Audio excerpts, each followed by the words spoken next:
The Anatomy of Melancholy is a book by Robert Burton, first published in 1621. Overview. On its surface, the book is presented as a medical textbook in which Burton applies his vast and varied learning, in a scholastic manner, to the subject of melancholia. Though presented as a medical text, The Anatomy of Melancholy is as much a sui generis work of literature as it is a scientific or philosophical text, and Burton addresses far more than his stated subject. In fact, The Anatomy uses melancholy as the lens through which all human emotion and thought may be scrutinized, and virtually the entire contents of a 17th-century library are marshaled into service of this goal. It is encyclopedic in its range and reference. In his satirical preface to the reader, Burton's persona Democritus Jr. explains, "I write of melancholy by being busy to avoid melancholy." Quote, "This is characteristic of the author's style, which often supersedes the book's strengths as a medical text, a historical document as its main source of appeal to admirers. Both satirical and serious in tone, The Anatomy is vitalized by pervading humor, and Burton's digressive and inclusive style, often verging on a stream of consciousness, consistently informs and animates the text. In addition to the author's techniques, The Anatomy's vast breadth, addressing topics such as digestion, goblins, the geography of America, and others, make it a valuable contribution to multiple research disciplines." Publication. Burton was an obsessive rewriter of his work and published 5 revised and expanded editions of The Anatomy of Melancholy during his lifetime. It has often been out of print, most notably between 1676 and 1800.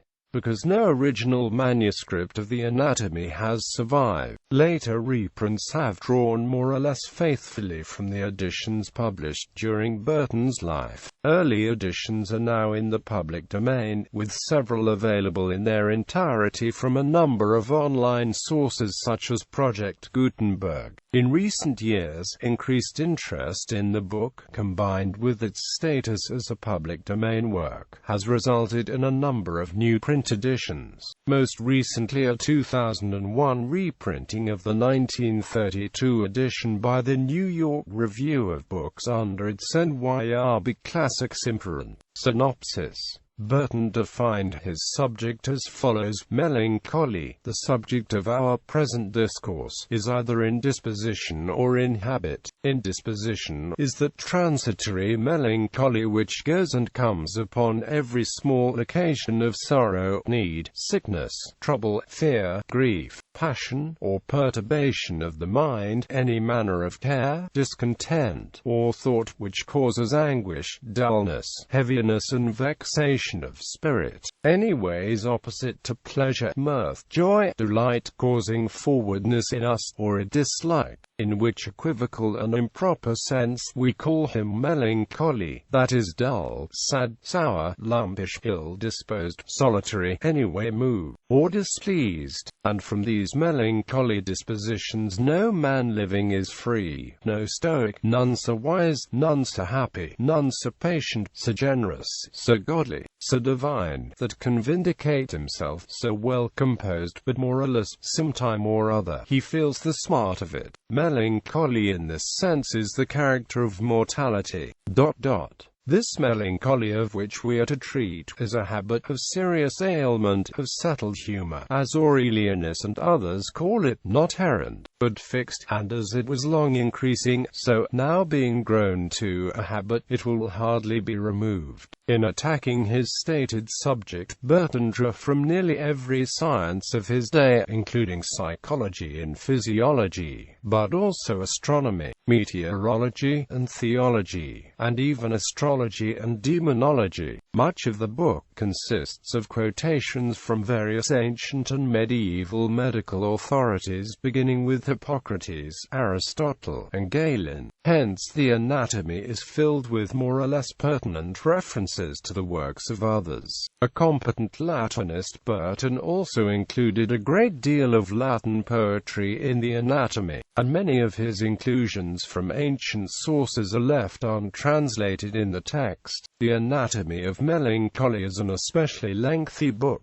the first edition being a single quarto volume nearly 900 pages long. Subsequent editions were even longer. The text is divided into 3 major sections plus an introduction, the whole written in Burton's sprawling style. Characteristically, the introduction includes not only an author's note but also a Latin poem, a warning to the reader who employs his leisure ill, an abstract of the following text, and another poem explaining the frontispiece. The following 3 sections proceed in a similarly exhaustive fashion. The first section focuses on the causes and symptoms of common melancholies, while the second section deals with cures for melancholy, and the third section explores more complex and esoteric melancholies, including the melancholy of lovers and all varieties of religious melancholies.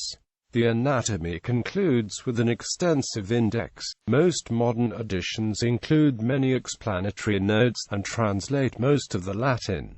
Critical reception. Admirers of the Anatomy of Melancholy range from Samuel Johnson, Holbrook Jackson was based on the style and presentation, George Armstrong Custer, Charles Lamb, and John Keats, to Northrop Frye, Stanley Fish, Philip Pullman, Cy Twombly, George Louis Borges, Amalia Lund, William Gast, Nick Cave, Samuel Beckett, and Jacques Barzun.